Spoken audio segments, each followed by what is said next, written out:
Trump working to revoke the Clean Air Act waiver in California. Let's talk about it. Today's video is brought to you by CamaroCon. If you guys are interested in attending the West Coast's largest gathering of Camaros and Firebirds from all generations, hit up CamaroCon.com and learn more information about this show. What's going on, guys? Matt over here with Lethal Garage, and today I want to talk about Trump's attack on the Clean Air waiver presented to California by the federal government in like 1968 or something like that. It's been a long time, almost since Camaro's been around.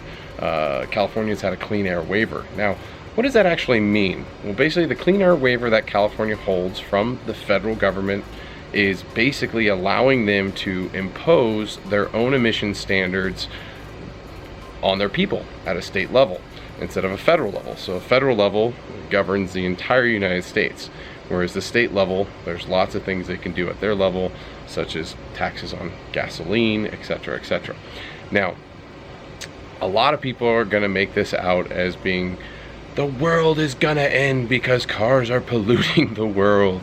And I spent a lot of time digging through the internet to find out, okay, how much do vehicles actually pollute the world?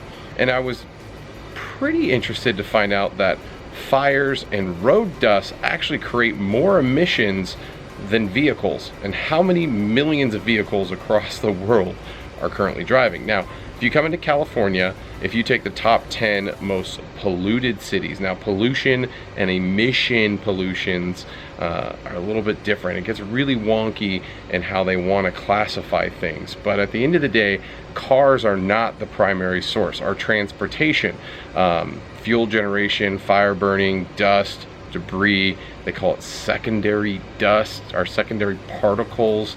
Yeah, it's all way higher than transportation. But at the end of the day, cars do emit emissions. And Trump and their administration basically want to take away California's ability to impose steeper standards to the citizens of California. Now, there's a million reasons why that's a good thing for us, car people. There's some bad things. Obviously, cars do pollute. People want to move away from gasoline vehicles. I'm not one of them. I will be driving a gasoline vehicle until you try to take it away. And even at that point, as long as you haven't taken my guns away, I'd like to see you try. But all that being stated, there's a lot of misinformation floating around of what this waiver reversal or taking away the waiver will actually do for the car community. And honestly, it's going to do absolutely nothing. Emissions are still in place, smog is still in place, CARB is still in place to uphold federal standards. Now, some states bypass federal standards already, and technically Trump's administration and whatnot could go after those states to impose the standards that exist today. But in the instance of California, they have stricter standards that we have to abide by, which really eliminates a lot of the really cool stuff that you see other car enthusiasts doing across other states. We have the strictest smog, we have the strictest emissions, which always sends people to state referees to verify that their car is or isn't in limits, and then having to get fix-it tickets and all that stuff.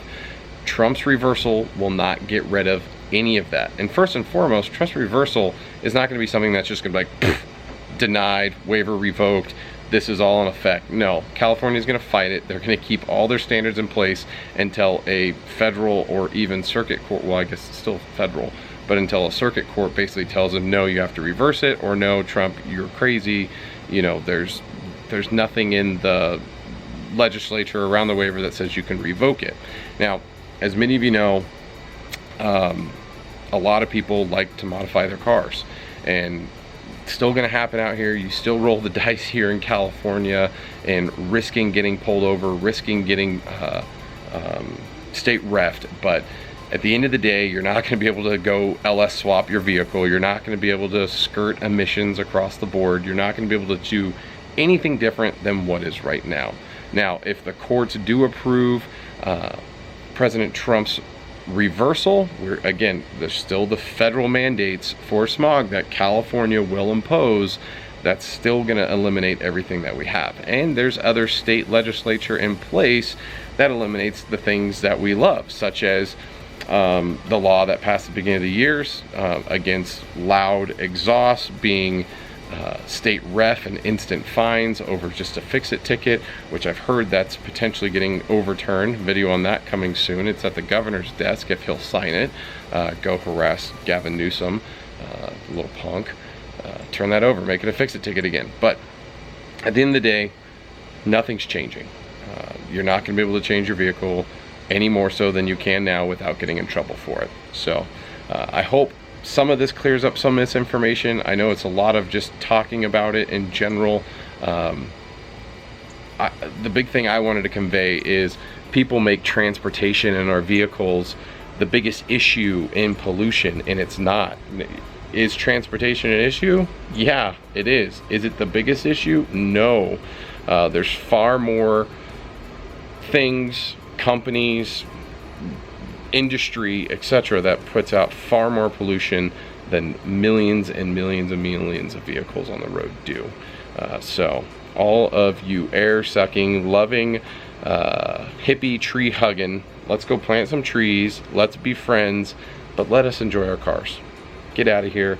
Trump, I hope you get this waiver overturned. I know it's not going to help us, it'll help automotive industry more, but that's where I stand. Where do you stand? Let me know in the comments below. But if you enjoyed the content, hit that like, comment, or share. Subscribe if you want to see more content from Lethal Garage. But as always, guys, until next time, see you on the road.